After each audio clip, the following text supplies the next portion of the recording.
Brand అంబాసిడర్లుగా మారండట.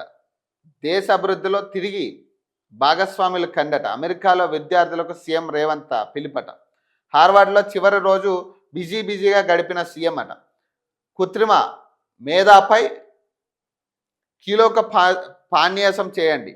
Revanth రెడ్డికి Harvard Kennedy school ఆహ్వానం అట. ప్రజలను పరిచిన వీరుడు గద్దరట రేవంత్. అమెరికాలోని విద్యార్థులు తెలంగాణ రైజిన్కు బ్రాండ్ అంబాసిడర్లుగా మారాలని ముఖ్యమంత్రి రేవంత్ రెడ్డి కోరారట. హార్వర్డ్ యూనివర్సిటీలో స్వల్పకాలిక కోర్సు చదవడానికి వెళ్ళిన రేవంత్ తన పర్యటనలో చివరి రోజు శనివారం యూనివర్సిటీలో పలువురు ప్రతినిధులు బృందాలను, కొలంబియా యూనివర్సిటీతో పాటు పలు క్యాంపస్ల విద్యార్థులు, పూర్వ విద్యార్థులను కలుసుకొని వారితో చర్చిస్తూ బిజీగా గడిపారట.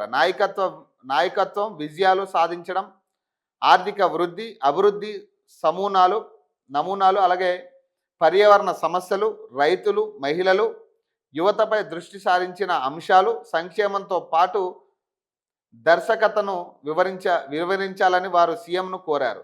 అయితే బోధించినట్లుగా కాకుండా ఏకాభిప్రాయం సాధించడం, అభ్యాసంతో కూడిన అంశాలకు ప్రాధాన్యం ఇస్తానని సీఎం చెప్పారు. భారతదేశంలో రానున్న రోజుల్లో తెలంగాణ, అందులోనూ హైదరాబాద్ కీలక పాత్ర పోషించనుందని తెలిపారు.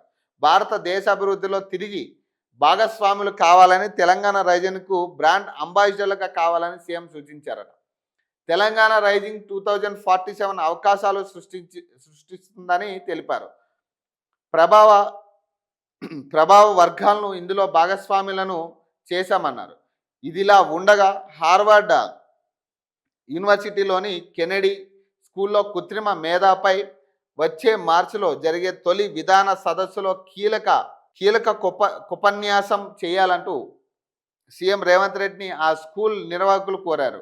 కెనడీ స్కూల్ డీన్ జెరెమీ విన్స్టెమిన్ స్వయంగా రేవంత్ రెడ్డిని కలిసి ఆహ్వానించారు. దీంతో హైదరాబాద్ నుంచి వర్చువల్ విధానంలో హాజరై కీలకోపన్యాసం చేస్తానని రేవంత్ హామీ ఇచ్చారట.